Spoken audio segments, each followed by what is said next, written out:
Hi అండి, అందరూ బాగున్నారా? కుమారి ఆంధ్ర రుచులకి స్వాగతం. ఇదిగో ఈరోజు పప్పు వండాను. ఎంత వండానంటే ఈ గరిటెడు పోసి కొంచెమే పోసాను. ఇద్దరు మనుషులకి ఒక పూట వచ్చేలాగే వండాను. ఏం వండానంటే పప్పు వాక్కాయ. ఇదిగో వాక్కాయ ముక్కలు చేసేసి ఇందులో ఉన్న గింజ తీసేసాను.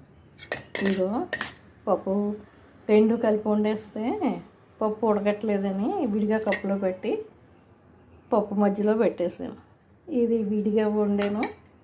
ఇదిగో ఈ కప్పులో ఇలా పెట్టేసి వండేసాను. పప్పు ఉడికిపోయింది.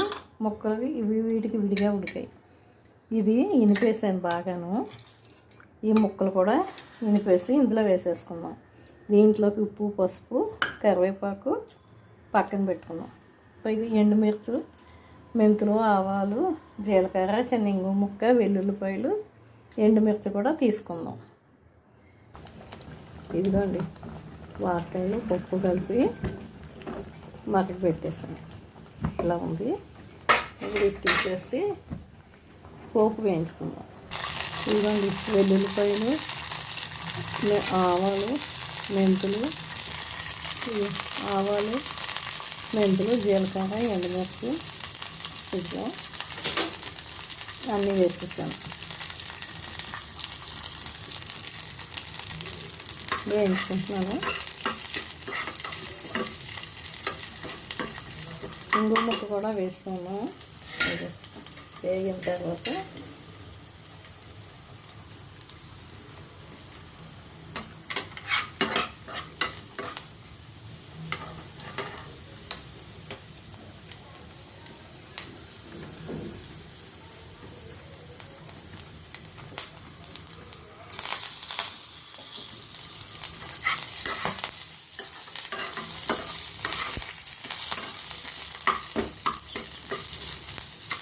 వేగిపోయాను.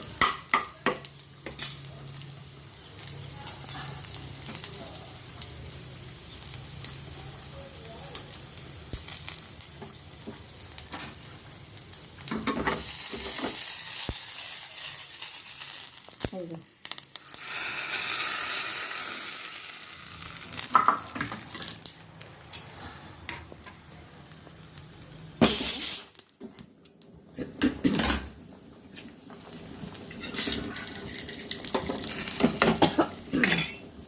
మరగనేయండి. అది ఇదిగోండి పప్పు వాక్కాయ